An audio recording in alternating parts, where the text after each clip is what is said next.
scoundrel. So now's your chance. Now is your chance. Stop fighting. Stop kamikazing. You're digging yourself into a massive hole. You're looking absolutely terrible with your lies and your nonsense and your attack on my daughter and my father just because you're mad at me. Never justified to do something like that. Never. You know this, but you're in denial right now. You're trying to hide from the truth. And that will always blow up in your face. So again, the door is open. You can come make a video with me where you apologize, acknowledge all this shit, retract all your lies, and work with me to try to become a good person. Or you can keep your mouth shut and never contact me or my father or anybody else I know ever again. Or you can get countless more videos like this, in which I drive home the point of your lies and malfeasance and your moral bankruptcy for everybody to hear because it is just right and true.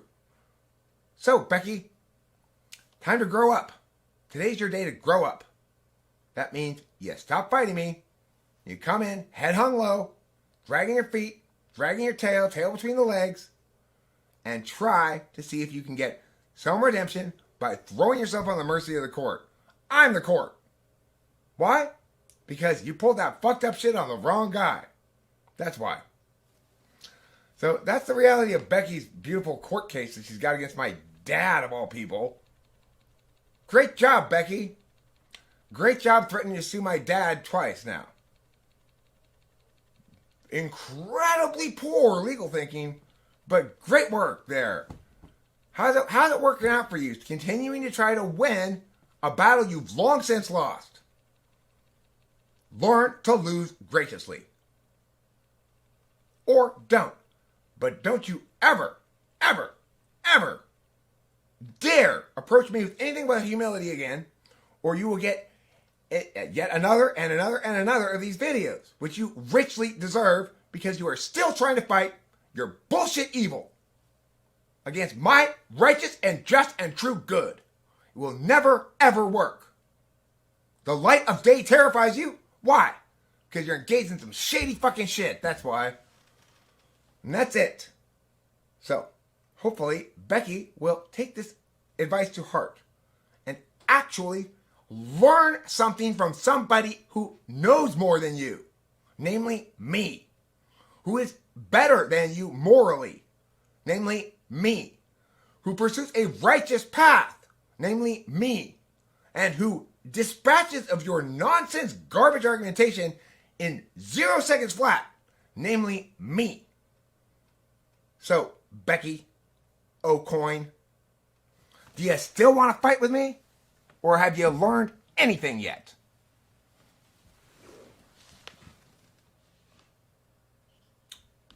No more Mr. Nice Guy, O'Coin. You're a scoundrel and a liar. You either come in humble and redeem yourself, or you're going to be stuck in this horrible, horrible self you created for yourself for the rest of your life. What a scoundrel. Yeah, so, she bought another video from me with her bullshit, of course. Said, everyone was like, no, Eric, they're evolutionary scientists. How could you be right about this? They're evolutionary scientists. How can I be right about it? Because I'm a better thinker than these people. And anybody can be just as right as me. All they have to do is think properly. Evaluate things on their merits. Not on the people who you think you trust in. Jay Gould was wrong. That's it. Evolution's bullshit, as I've been saying all along. And people hate it when I make these videos. They hate it. But evolution fails to meet its affirmation. It claims to explain where species come from and utterly fails to do so in every way, shape, or form. Remember, without punctuated equilibrium, the evolutionists are back to nothing. Because all the species came into being in just a couple of million years after the last extinction event. So, no. There's no evolution. It's not even a thing. It doesn't even have any explanation for anything. The fossil record and the gradualism camp are in stark conflict with each other. And And somehow, people just ignore the fact that there's nothing there to even negate. There's no explanation. It certainly isn't genetic change over time, because species definitionally are self-replicating genomes. I mean, just think about it. Every example we've ever seen is two members of a species produce another member of the same species. If you just think about the math of it, the population dynamics, the more examples of that species there are, the harder it gets for a species to deviate from that genetic norm. If in fact evolution were a real thing, you'd see had doubled down and emailed him again, threatening to sue him specifically. He's not going to respond, Becky, of course. Now, if you are going to sue us, you know what the first step is? I do. You need to send us a demand letter. Oh, wait, that's right. For what court are you going to sue us then? What court are you suing? What lawyer is going to send us a demand? Are you going to write the demand letter yourself? What are you going to demand from us? Because we have to refuse your demands before you can sue us. Or you didn't know that. What are you going to demand, Becky? Because who knows? Maybe we'll accept your demand. Maybe we'll just give you that money that you want. Or what do you demand? That I stop talking about you? Not if you're going to keep emailing my father. It's never going to work, Becky. He's not an idiot. So, Becky O'Coin has emailed my father and threatened to sue him because he's not stopping me from telling the truth about her on the internet. All you're going to do, Becky, every time you try to pursue this thing, is make me tell the truth more about you on the internet. I'm going to tell the truth about what a liar you are. I'm going to tell the truth about what a scoundrel you are. I'm going to tell the truth about how you emailed my elderly father, and then email him again, threatening to sue him directly, but he doesn't stop me. I would like to point out the absolute total lack of consideration for Delilah in that first email, in which Becky said that Delilah had gotten me mushrooms. Now, the truth is, actually, Delilah hooked me up with the number for a guy who got me mushrooms. That's the actual truth of the matter. Right? She didn't actually touch the mushrooms ever, or even deal with the guy, except say, hey, my dad wants to talk to you, he wants to get mushrooms. That's it. They don't have a reasonable answer. They don't want that. They're not looking to engage me. They're not asking me reasonable questions. They're looking to attack. The people who are looking to actually engage me and ask me reasonable questions, I answer those questions. People who make reasonable concern, like, you've said this, but this seems to contradict with something else. I address that, as you just did right there. You said, listen, didn't you say this blah, blah, blah? Well, defend that position, Eric. No problem. You want to call me on something I said, something I actually my position, then fine, go for it. I'm happy to defend it. The problem is people attack me without actually attacking what I'm saying at all. It seems to be something that happens on a consistent basis, Eric, that you say something that contradicts what you previously stated. Well, then give me an example of that. I can link you some examples in. No, don't link me. Just tell me. No, don't make me do your work. If it so often happens, then simply cite an example of it. Just tell me. I just gave you an example just then. Where? Which one? You said you'd link me some shit. Functions that begin and end with Eric. Which contradicts what? I've always maintained that my position on cardinal functions is correct. Okay. Now I actually don't think I said that. Hold on. I actually don't think you quoted me correctly. Now, I may have made a bold claim about my role in understanding cognitive functions. I continue to maintain that claim. There are lots of people who agree with me to some extent, and to that extent, they are correct as well. Okay? And as far as whether or not there is one correct interpretation and the other ones that are exclusive of that are incorrect, that is, in fact, my position. I don't claim to have gotten it all correct, entirely correct yet, but I do claim that as far as people are getting it correct right now, it's because they are beginning with where I set shit up. Okay? So I do make that claim. And that's not contradictory of any claim I've ever made. I've continued to make that claim for a long time now, ever since it graduated from a taxonomy to a model. When it was a taxonomy, I made the claim this is merely a taxonomy, not a model. Because, of course, at the time it was. So, yeah, that's not inconsistent with anything I've ever said. I've maintained that. I still maintain that position. That's not inconsistent at all. That's not an example.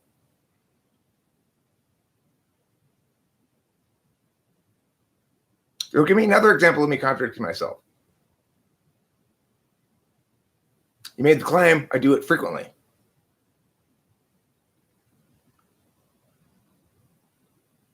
I think it would be something better done upon reviewing your videos and actually making a list and putting it out directly. Yeah, in other words, you should actually have a good example of the thing you're claiming. That's true. No, I should have a video. No, you don't need a video. You need a single good example of me saying something that I contradict myself about. You haven't provided one. You haven't provided one. Have you provided one? But have you provided one? Yes, I have. That's not a contradiction. There's no contradiction there.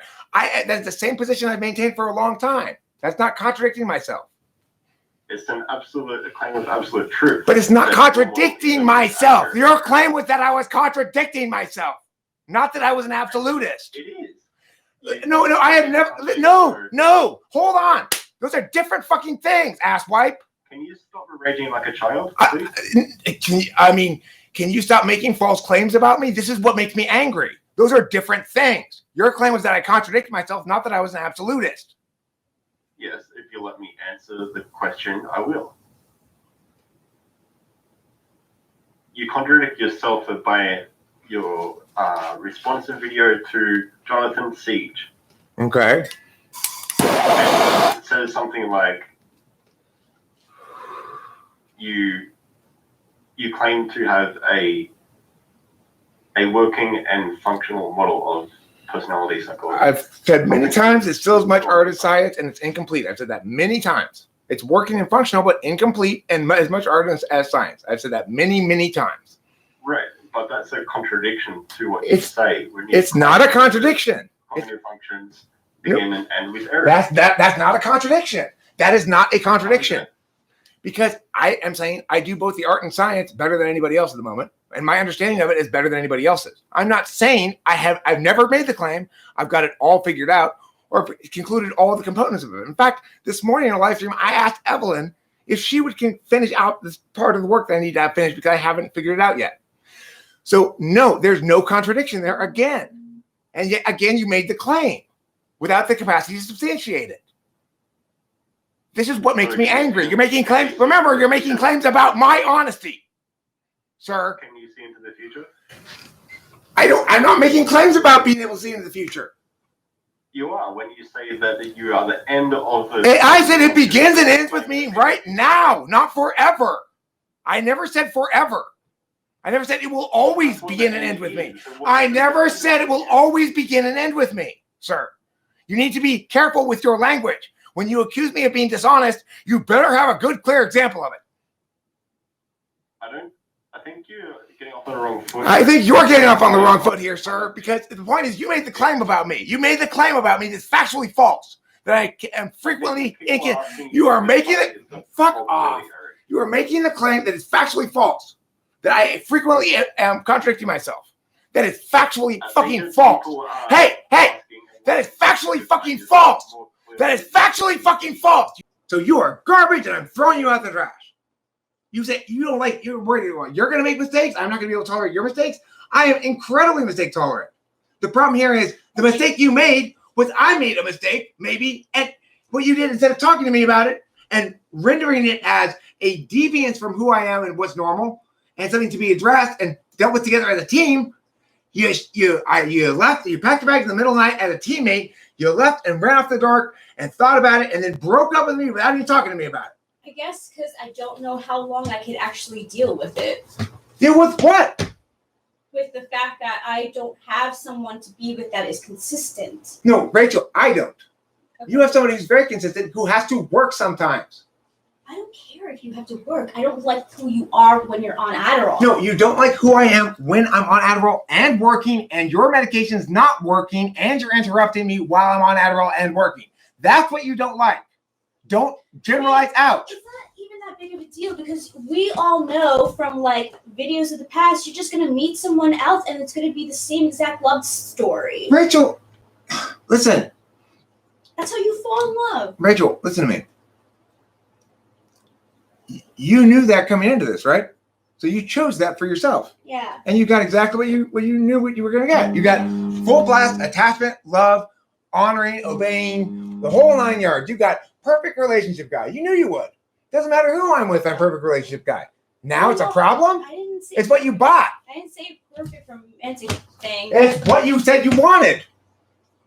I didn't say anything like that. No, well, you just did. You said No. that's what you knew you were getting when you came here. Right?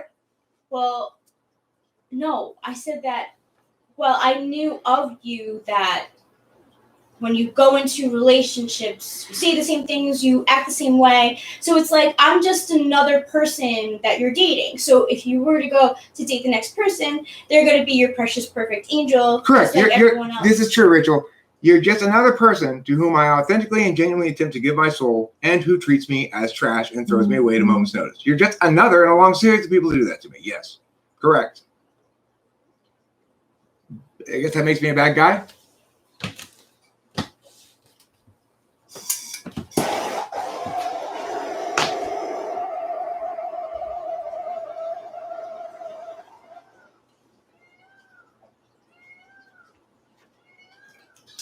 Yes, I will give my soul to whomever I'm in a relationship with, because that's called being in a good relationship. It's called being a good partner. I give of myself to my partner entirely. I don't withhold stuff. Always the same, like what's her name was your precious perfect angel too. Like it's just like I know that when I leave, the next person that you're gonna be with is gonna be exactly the same. Like you're gonna be exactly the same. I'm just a person that you're with. I mean, I actually have shit tons of totally original names I use for you. Precious Perfect Angel is one that is cross relationships, true.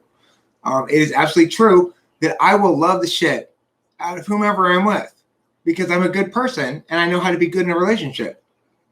Does that mean that, look, the fact is, Rachel, as I've explained to you before, though, also, I've never met anybody with whom I'm nearly remotely as compatible as you. You are the right person for me to be with, except there's this one area where you're not, which is you're not respecting the boundary I made clear from day one and made clear ever since. I need to feel safe. When you break up with me at a moment's notice and won't convince me convincingly to get back together with you by convincing me convincingly that you're not going to ever do that again and you understand why, well, then